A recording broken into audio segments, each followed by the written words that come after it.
Est-ce que vous êtes en forme ce matin? C'est important, parce que vous savez, en fait, un moment très spécial, la première année dans ces locaux. Qui était là quand on était au théâtre? Wow. Qui était là avant le théâtre? Waouh! Regardez comment c'est parti. Et c'est intéressant de voir justement comment les mains vont en se levant. Et qui est là aujourd'hui? Tout le monde bien sûr, mais il y en a même des qui n'ont pas pu venir aujourd'hui.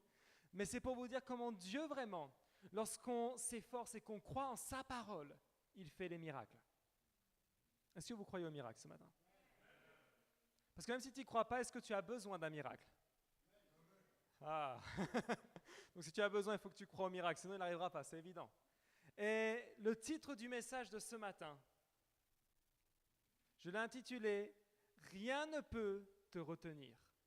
Rien ne peut te retenir. On va prier un instant avant de continuer avec la parole.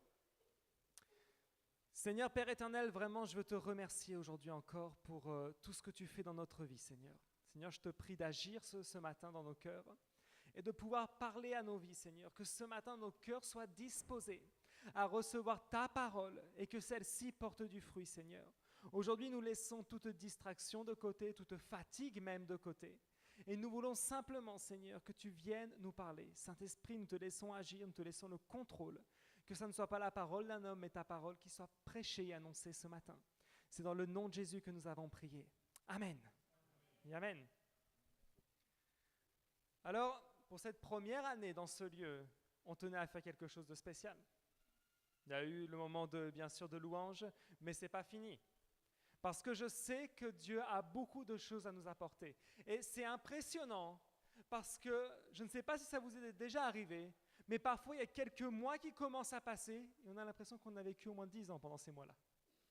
Il y a tellement de choses qui arrivent dans une vie, tellement vite, parfois des bonnes choses, parfois des moins bonnes à nos yeux, mais en tout cas, on a l'impression de vivre plein de choses. Et cette année a été une année où on a vécu énormément de choses. Et j'aimerais ce matin qu'on puisse avoir un invité spécial. Je l'ai prévenu, vous inquiétez pas. Mais j'aimerais que Valentine puisse s'approcher. Est-ce qu'on peut applaudir le Seigneur pour la vie de Valentine?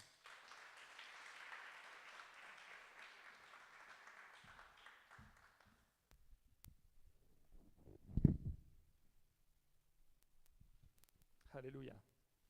Comment ça va? Ça va? Bon. T'as encore de la voix? Oui, bien sûr. Super. Alors pourquoi Valentine? Parce que Valentine est la personne avec laquelle nous avons commencé ce que vous voyez ici. C'est avec elle qu'il y a quelques années en arrière, lorsque nous sommes revenus de Colombie avec Pasteur Carolina, Dieu nous avait mis à cœur de commencer quelque chose ici, à Lyon.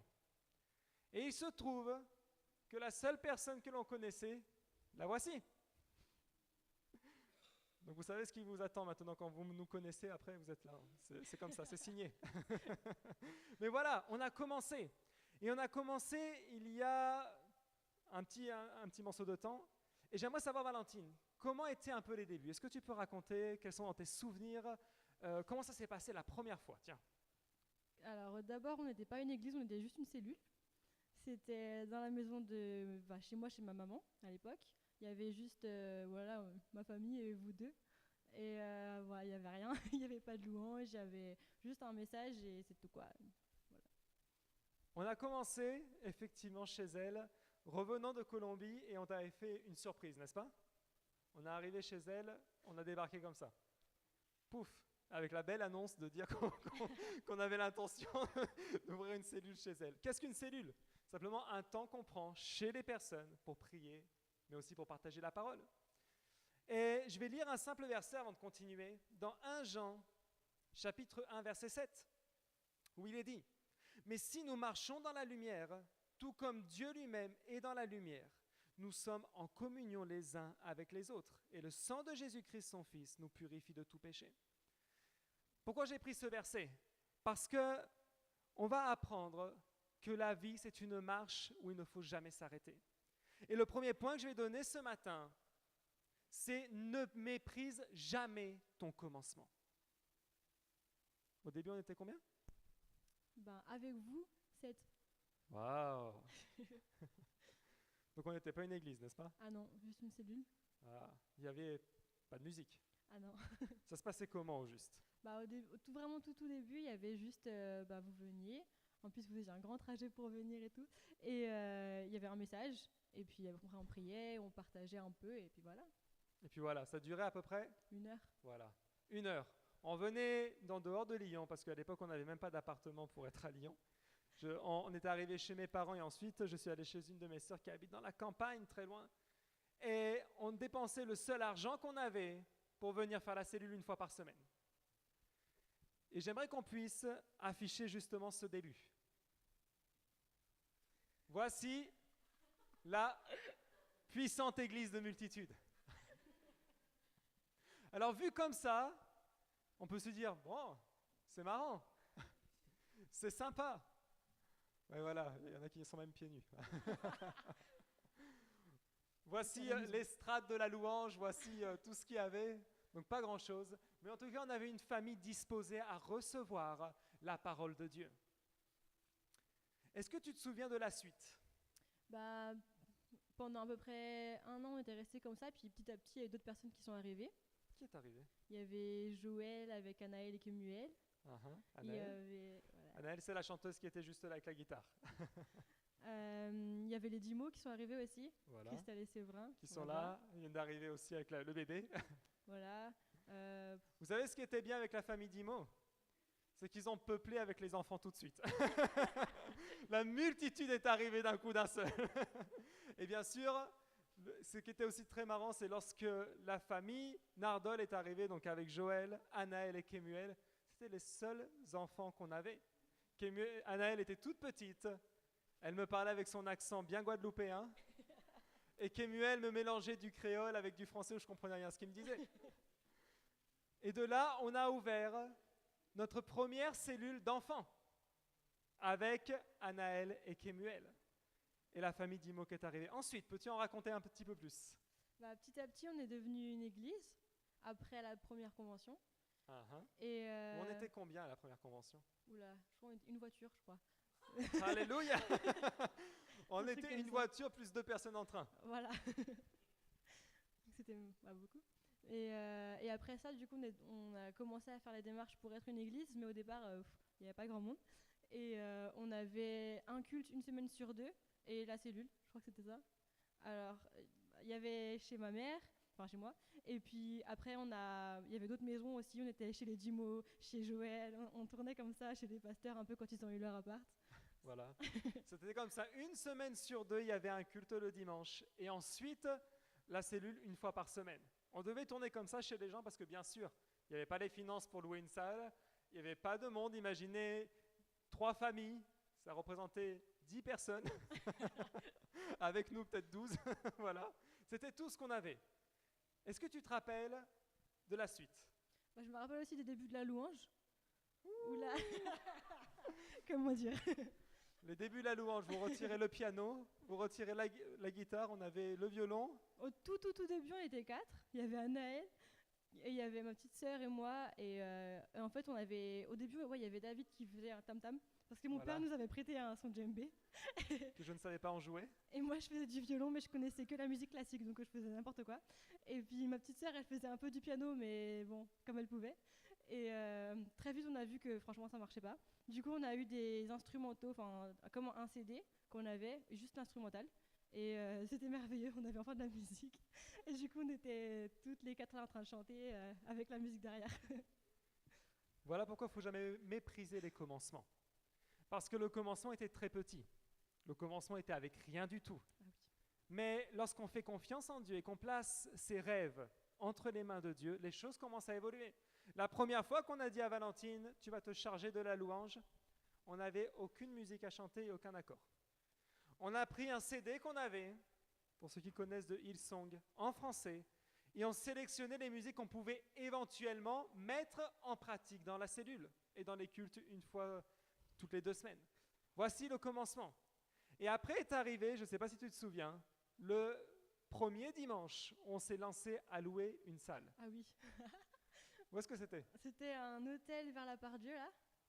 Et Oui. on était tout contents, voilà, on a fait une petite danse pour le début et tout ça. Est-ce qu'on peut afficher la photo?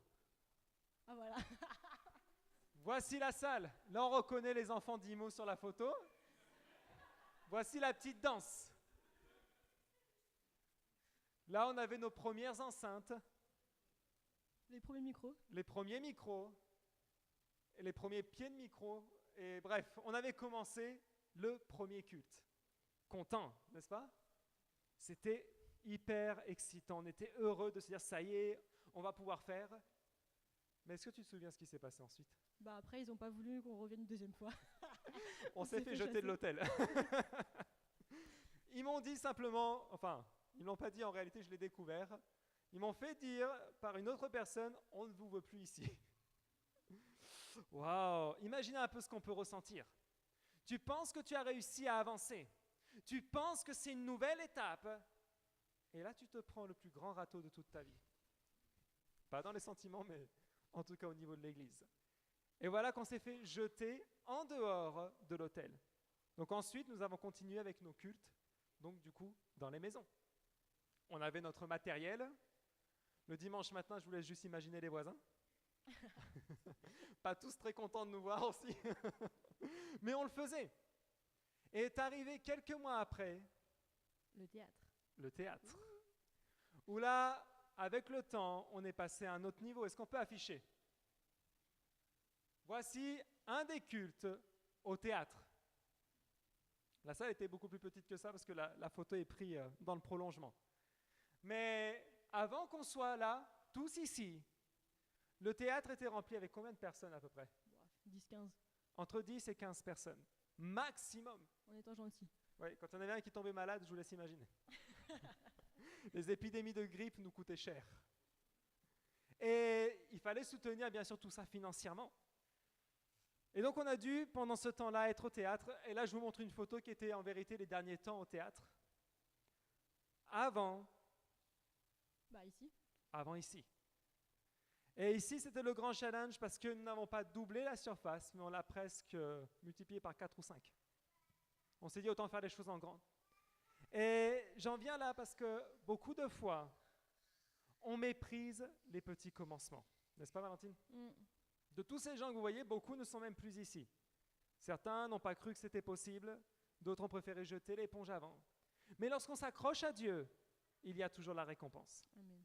Quelle différence tu sens aujourd'hui? C'est nos salles, quoi. On est là. Parce qu'au théâtre, en plus, il y avait souvent des surprises. On arrivait, il y avait une piscine au milieu. Voilà. Des choses comme ça. Des fois, le matériel de son marchait plus. On devait faire la louange a cappella. Wouhou. Des choses comme ça. Et alors qu'ici, voilà, on peut venir quand on veut. C'est chez nous. Enfin, c'est à nous, quoi. Voilà. Il se trouve qu'il y a, à un moment donné au théâtre, nous tout contents, on investit dans notre propre matériel de son. Et pour éviter les transports aller-retour dans la voiture, on a laissé notre matériel là-bas.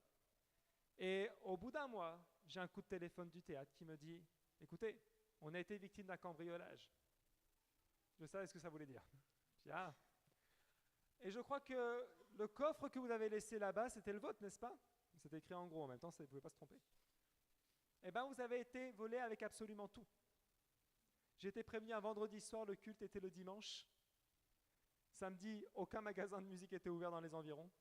Et on arrive le dimanche matin sans aucun instrument pour faire la louange. Je sais que certains d'entre vous étaient ici, et là c'était le choc. On s'est dit, Seigneur, on a investi tout l'argent qu'on avait pour acheter les instruments, et on n'a plus rien.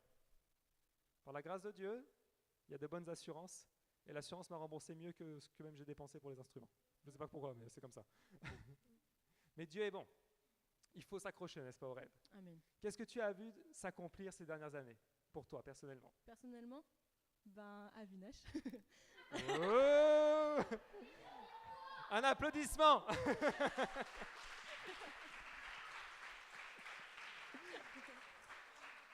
Il a mis une chemise rouge, on ne le verra pas. Même la bénédiction sentimentale est là. Il a fallu s'accrocher. Ce processus n'a pas été facile. Entre la première louange et maintenant, qu'est-ce que tu en dis? Il y a du changement, heureusement. Il y a beaucoup de changements. Mais j'en viens à ce point-là. Pourquoi ne pas mépriser les commencements? Parce que parfois, ça peut sembler très difficile de conquérir les choses. Mais en réalité, rien n'est impossible si tu t'accroches à la promesse de Dieu. Rien n'est impossible et rien ne peut te retenir pour avancer.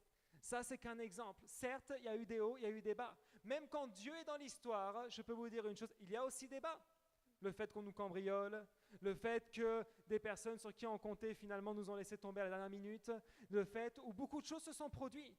Mais quand tu mets ta confiance en Dieu, même si ce genre d'obstacles se produisent dans une vie, tu sais qu'il va accomplir sa promesse. Amen. On peut applaudir Valentine?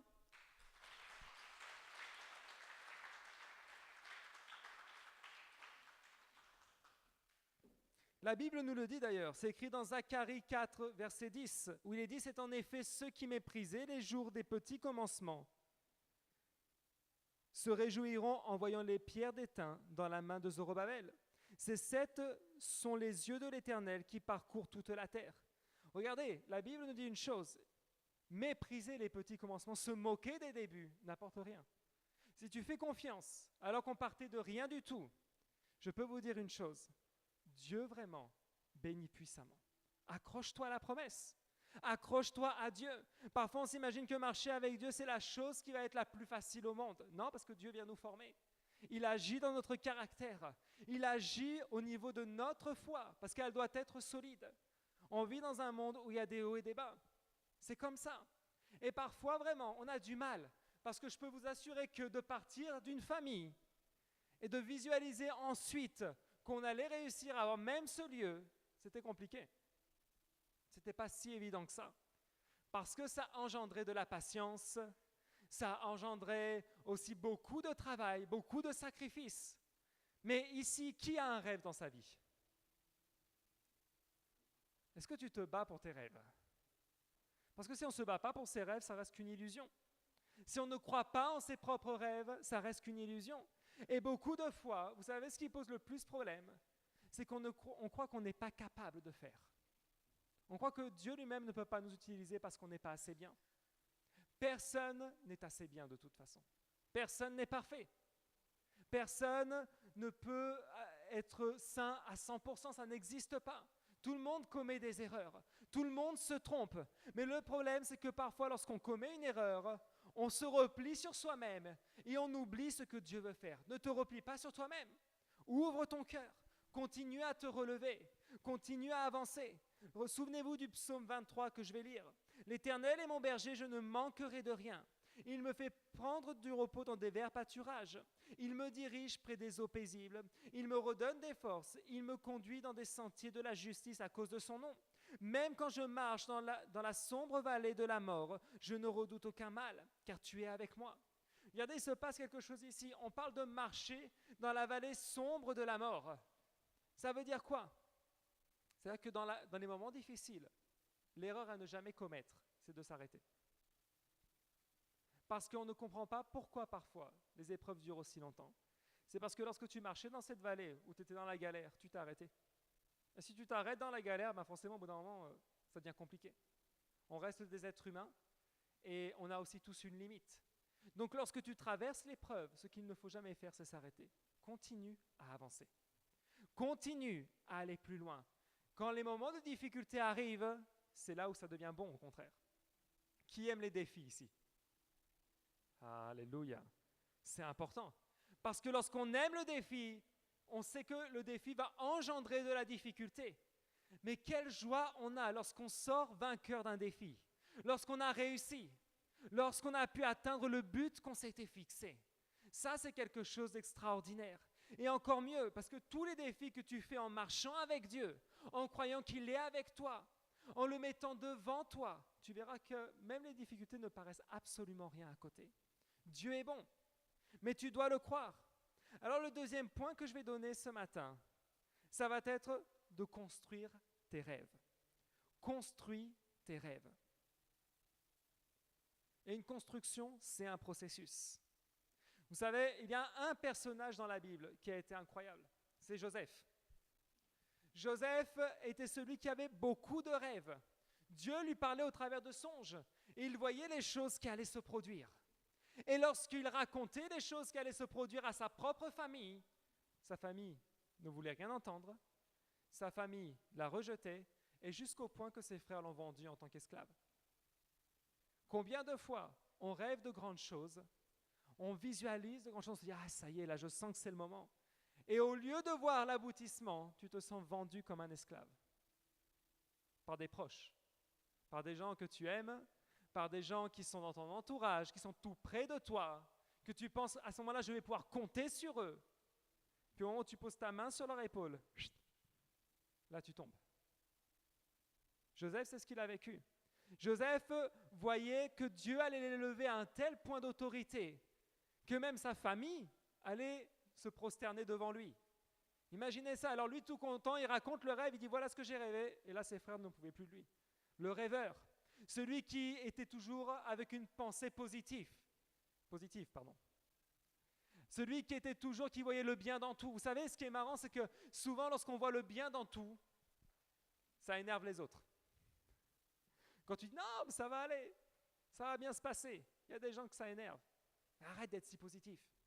Arrête de toujours voir le bien. Tu ne vois pas que c'est la galère. Tu ne vois pas qu'on n'y arrivera pas. Parce que ça, c'est la voie de l'ennemi. Satan veut détruire tes rêves. Lorsque tu construis quelque chose, lorsque tu commences une construction pour ta vie, forcément au début, il n'y a rien. Il y a souvent un grand terrain vague et beaucoup de difficultés. Lorsque tu prépares la terre pour construire ta maison, dis-toi qu'il y a d'abord, il faut enlever toutes les pierres. Et parfois, il y a beaucoup de pierres. Je ne sais pas s'il y en a qui ont déjà travaillé dans la maçonnerie ou dans le bâtiment, mais je sais qu'il y en a, oui, c'est des professionnels du bâtiment, n'est-ce pas? Il y a des professionnels. Mais alors, des fois, tu tombes sur des chantiers où tu te dis, mais qu'est-ce que j'ai fait pour me mettre là-dedans, moi? Pourquoi? Vous savez, le nombre de gens qui se lancent dans des projets fous, qui se disent, je vais acheter une vieille ferme délabrée, je vais la reconstruire. Et lorsqu'ils l'achètent heureux, ils ne durent pas 3 mois et se disent, mais quelle catastrophe! Dans quoi je me suis mis? Dans quel problème je me suis mis? Mais tu sais quoi? Si tu veux voir l'aboutissement de tes rêves, certes, ça peut coûter beaucoup. Ça va jouer sur tes nerfs. Ça va jouer sur ta patience.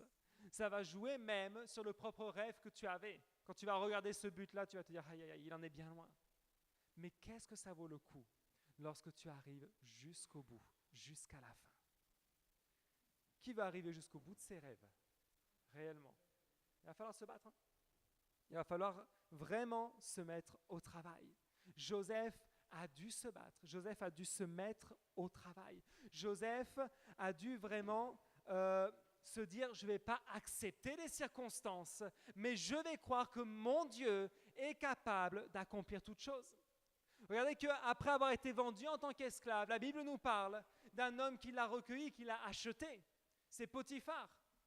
Et comme Joseph travaillait bien, il a été mis à la plus haute autorité de la maison de Potiphar. Potiphar est un général de l'armée. Il est extrêmement riche et important.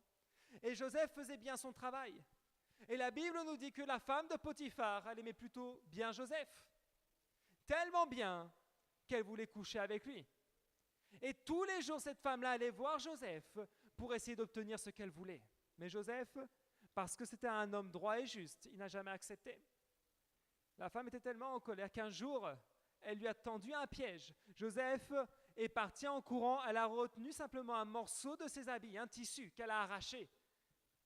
Et à ce moment-là, elle s'est présentée devant son mari Potiphar et elle lui a dit, voilà ton Joseph, il a essayé d'abuser de moi. Joseph n'a jamais rien fait, il a été honnête. Et parfois, on croit que le fait d'être honnête, ça paye mal. Ben, il se trouve que pour Joseph, effectivement, ça a mal payé parce qu'en plus, il a fini en prison. Et pendant des années, il a fini en prison. Et là, dans cette prison, des hommes arrivent aussi avec lui, des gens qui étaient assez haut placés auprès du roi, ceux qui apportaient la coupe du roi, ceux qui servaient le roi, ont été emprisonnés. Et la Bible nous raconte que ces hommes ont eu un songe. Joseph a donné l'interprétation, et quand il a parlé à ces gens, il leur a simplement dit une chose, lorsque vous allez sortir de prison, souvenez-vous de moi. Est-ce que vous croyez qu'ils se sont souvenus de lui? Ils l'ont laissé gentiment ici. Encore l'honnêteté. Et on peut se dire, mais à quoi bon alors? C'est un temps de difficulté vraiment qui a duré plusieurs années. Sauf que est arrivé le jour où c'est le pharaon lui-même qui a fait un drôle de rêve et qui avait besoin de quelqu'un pour l'interpréter. Et là, ils se sont souvenus de Joseph. Ils sont allés le chercher de la prison. Et là, Joseph a donné l'interprétation du rêve. Et à partir de ce jour, Joseph était le numéro 2 en Égypte, juste en dessous de Pharaon. Regardez que ce qui est intéressant de voir dans cette histoire, c'est que Joseph a dû s'accrocher à ses rêves. Parce que Dieu lui avait parlé des années auparavant qu'il allait finir à cette place. Sauf que les circonstances qui se présentaient devant lui étaient en aucun cas des choses positives. En aucun cas une situation facile. Il a dû se battre, mais il est resté droit. Son cœur est resté droit. Ses réactions sont restées droites et fidèles à Dieu. Il a mis Dieu en priorité. Et lorsqu'il est monté numéro 2 de l'Égypte, à cette époque-là, qui était donc la puissance mondiale de l'époque, on peut dire ça comme ça, là, il a vu l'accomplissement de chacun des songes que Dieu avait mis dans son cœur depuis sa jeunesse. Pourtant, il y a eu des années qui se sont passées entre l'accomplissement du rêve et le rêve. Sauf qu'il a réussi à se tenir droit. Alors, la motivation de ce matin, c'est de te dire une chose. Parfois, on débute. Et le début est très difficile. Le début semble impossible. Le début te fait dire, mais arrête tout de suite. Ça ne sert à rien de continuer. Parfois, on pense de cette manière. Mais je peux te dire une chose, c'est que ça vaut le coup de s'accrocher. Ça vaut le coup de s'accrocher. Ça peut durer un petit temps. Ça peut durer même quelques années parfois. Mais au bout de toute cette histoire, Joseph a vu le fruit. Alors c'est pour te dire que réellement, lorsqu'on se bat pour ses rêves, lorsqu'on fait confiance en la parole de Dieu, lorsqu'on croit que Dieu est capable de nous secourir, lorsqu'on est certain que Dieu est avec nous, je peux te dire que même si l'ennemi se présente, même si l'ennemi utilise un tas d'arguments contre toi, rien ne peut t'arrêter. Et là, c'est le troisième et dernier point que je vais donner. On va parler d'une nouvelle histoire qui commence. Une nouvelle histoire. Parce que notre vie est faite d'étapes. La vie, c'est un processus. On démarre petit et après le but, c'est d'avancer. Et c'est de commencer maintenant pour cette rentrée, pour cette fin d'année, une nouvelle histoire. Et vous savez, arriver dans ce lieu, pour nous, c'était une nouvelle étape. Mais même avoir cet endroit, ça demandait beaucoup, mais beaucoup de travail. Et je peux vous dire que ça n'a pas été de tout repos. Parce que l'année dernière, lorsque j'ai pu signer pour avoir ce lieu, il n'était pas du tout, mais alors pas du tout dans l'état dans lequel vous le voyez aujourd'hui. Et j'aimerais juste, si on peut simplement éteindre les lumières, on va projeter une vidéo et que vous puissiez voir à quoi ressemblait ce lieu et le travail qui a été fourni.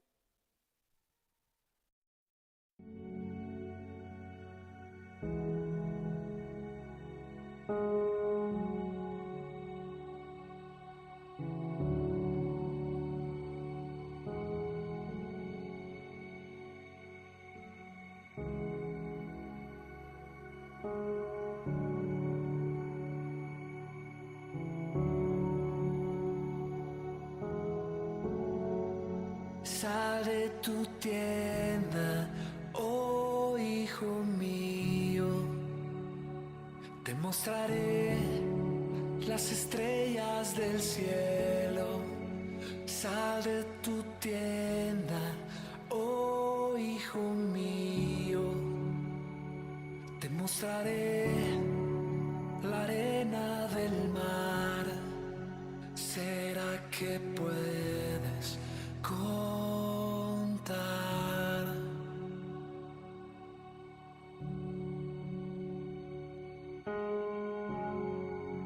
¿Será que puedes imaginar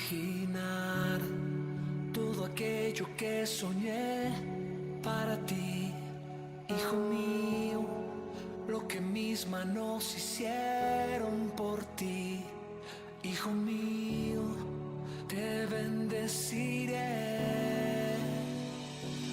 Una nueva historia comienza en mí. Es un nuevo tiempo para mí. Todo aquello que perdí una vez, oiré de tu voz, te bendeciré.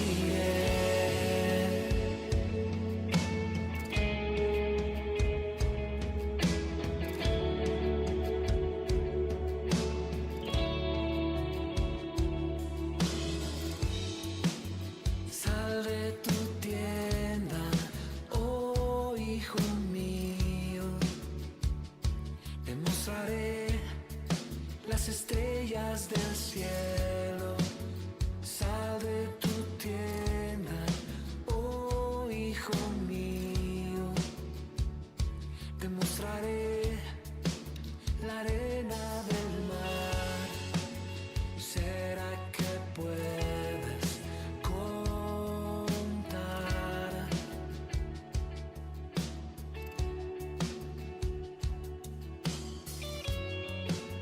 ¿Será que puedes imaginar todo aquello que soñé para ti, hijo mío? Lo que mis manos hicieron por ti, hijo mío, te bendeciré. Una nueva historia comienza en mí. Es un nuevo tiempo para mí. Todo aquello que perdí una vez, oiré de tu voz, te bendeciré. Una nueva historia comienza en mí. Es un nuevo tiempo para mí. Todo aquello que perdí una vez, oiré de tu voz, te bendeciré.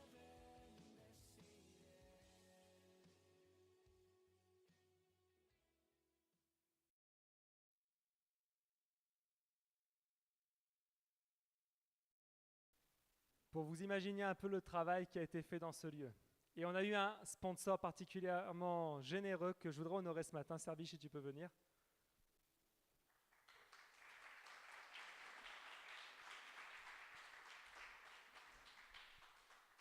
Vous savez, Servige, par la grâce de Dieu, a ouvert son entreprise de peinture. Et lorsqu'on était encore au théâtre, il m'a dit une chose. Il m'a dit, le jour où tu as trouvé le lieu pour l'église, dis-moi, je te fournis en peinture.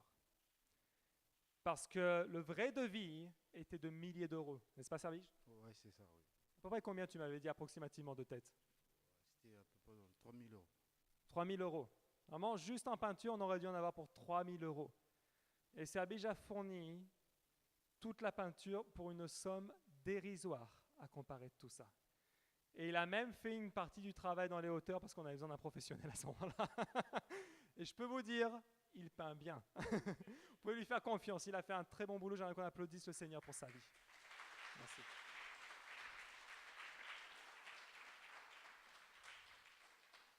Vous savez, ça a été un travail d'équipe. Et une chose qu'il faut apprendre, c'est que sans équipe, on ne peut rien avoir. Le travail d'équipe fournit beaucoup. Lorsque chacun donne de ses talents, on peut conquérir énormément. Et c'était vraiment une bénédiction. Maintenant, on a plusieurs personnes très talentueuses aussi qui s'occupent des travaux, comme Alain Sturm qui est derrière à l'entrée, qui fait la surveillance. Voilà.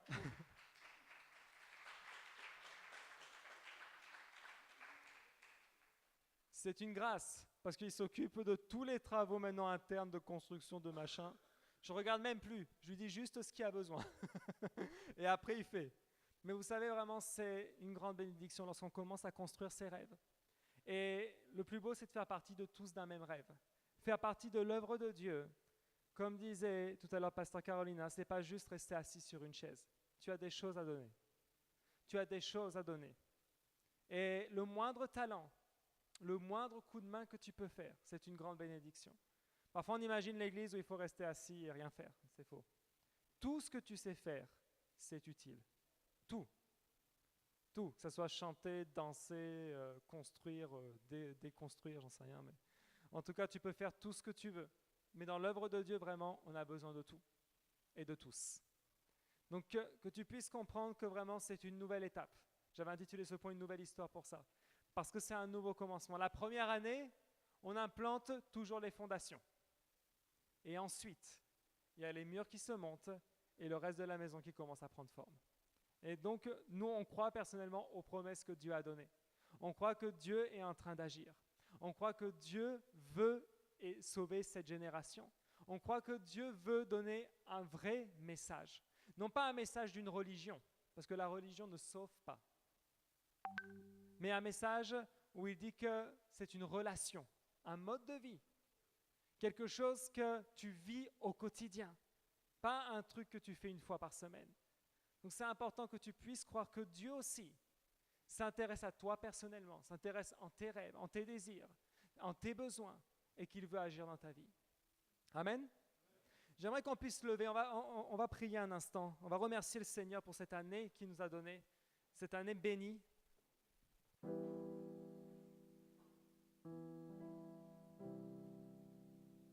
Alléluia. On va fermer nos yeux l'espace d'un instant. Et j'aimerais que tu puisses te concentrer dans cette prière, simplement pour que tu puisses parler au Seigneur de manière personnelle, où tu puisses aussi lui exposer ce qu'il y a dans ton cœur. Peut-être même toi, tu avais lâché prise sur plein de choses qui semblaient impossibles, trop difficiles, qui semblaient inatteignables. Mais ce matin, crois simplement que si tu acceptes que Jésus entre aux commandes de ta vie, les choses vont être bien différentes. Seigneur Père éternel, aujourd'hui nous te rendons grâce pour tout ce que tu fais dans notre vie, Seigneur. Merci Père pour ce temps que nous passons dans ta présence. Seigneur, merci parce que tu es le Dieu dans lequel nous mettons notre confiance. Tu es le Dieu dans lequel nous voulons mettre tous nos rêves, tous nos désirs. Seigneur, ce matin, je te prie de venir parler à nos cœurs. Que chacune des vies présentes dans ce lieu puisse avoir cette certitude qu'ils peuvent vivre une nouvelle histoire dans leur vie. Qu'ils peuvent véritablement voir du changement dans leur foyer, dans leur couple, dans leurs finances, dans leur travail. Que Seigneur, tu donnes toujours ce qu'il y a de mieux pour tes enfants. Et je sais que si nous sommes ici ce matin, ce n'est pas un hasard. Il n'y a pas de hasard avec toi, Seigneur. Tu donnes des opportunités, Seigneur. Et je sais que lorsqu'on s'accroche à toi, véritablement, malgré les difficultés, malgré les épreuves, tu agis. Tu agis puissamment, Seigneur. Ce matin, Père, vraiment, je veux te remercier pour chaque personne présente dans ce lieu. Aujourd'hui, j'applique le sang précieux de Jésus, ce sang qu'il a versé pour nous sur cette croix. Chaque souffrance qu'il a dû endurer, c'est afin de nous rendre libres et que l'on puisse vivre véritablement, vivre une vie pleine de bénédictions. Seigneur Jésus, ton sang précieux, je l'applique sur chaque personne dans ce lieu. Je te prie, Seigneur, de les garder, de les protéger et que, Seigneur, ils puissent par la foi mettre leurs rêves entre tes mains, avoir cette certitude que tu peux agir puissamment, Seigneur. Il n'y a pas de limite pour toi, Seigneur. Ce matin, nous nous réjouissons de cette première année passée dans ce lieu, Seigneur. Et nous croyons que ce lieu, tu es en train de le remplir dans le nom de Jésus. Ce matin, nous croyons, Seigneur, que chaque personne, Seigneur, qui vient dans ce lieu reçoit le salut avant toute chose et ta bénédiction, Seigneur. Nous croyons, Seigneur, vraiment que cette construction est en train de prendre un nouveau rythme, un nouveau niveau, Seigneur, et que tu vas te servir de chacun de nous puissamment afin de te glorifier, Père. Merci, Seigneur, pour l'amour que tu nous portes. Merci pour les grandes choses que tu fais dans notre vie ce matin. C'est dans le nom de Jésus que nous prions. Merci, Seigneur. Amen et Amen. Est-ce qu'on peut applaudir le Seigneur?